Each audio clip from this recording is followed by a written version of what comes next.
karaa sadiin bilbila keenya formaat gochuu dandeenya. Reset setting, network setting, factory. Subscribe gochuun na waliin tura. Ashama harka fuuni hordoftoota chaanaalii Abdul App hara viidiyoo tokko asii dhufee jira. Namoonni baay'een akkamitti akka bilbila keenya formaat itti goonu yookaan reset goonu gaafataa turanii. Kanarratti silkii keenya formaat gochuudhaaf setting kan jedhu kun as ni jira. Setting kanarra seenna. Setting irra hogguu seennee kaane akka bilbilaatti adda adda about phone kan jedhu kun dhuma irra ni jira. Asirra tuqna about phone kan jedhu kana keessa gallee asitti dhuma irra akkanatti erga silii fidee booda dhuma irra reset kan jettu kun as ni jirti. Reset kanarra tuqna. Reset kanarra erga tuqne reset setting jira.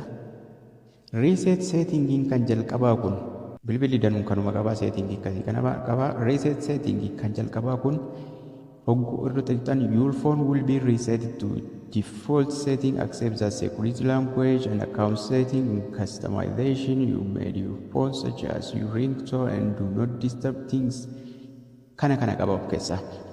So reset setting kan jalqabaa kun settingii keessan al tokko dogoggoraan barreeffama waan barreeffama of jalaa balleessitu dogoggoraan settingii adda addaa of jalaa waan balleessitan qabdu sana qofa sirreessa. Bilbila keessa waa tokko suuraa viidiyoo sagalee takka utuun balleessin waan isin settingii of jalaa balleessitan waan isin iskiriiniin taane ofirra fiddan maastaawoqee adda addaa kana irraa xaraga. Reset network setting. This will reset all network settings including those for Wi-Fi, mobile data and Bluetooth.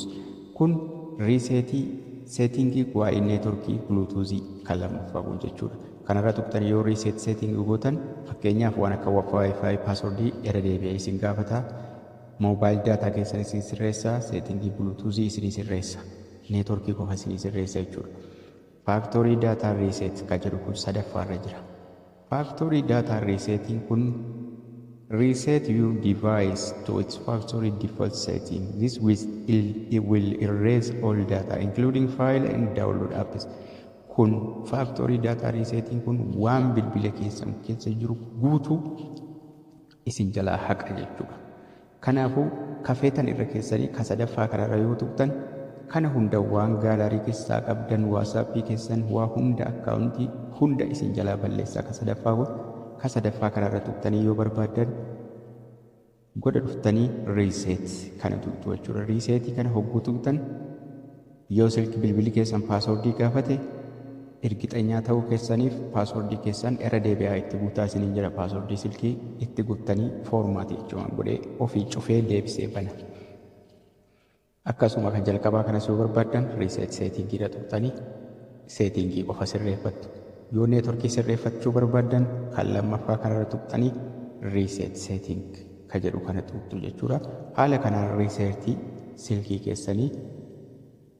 silkii keessan foormaatii haala sadiin gochuu dandeessu. Kan jalqabaa settingii duwwaa waan sitatii isin bilbila irratti dalagdan hunda sirreessa. Kan lammaffaa kun Wi-Fi, Bluetooth, waa'ee networkii sirreessa.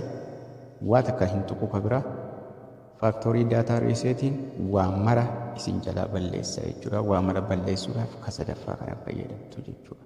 Haala kanaan delete ofirraa gochuu dandeessu.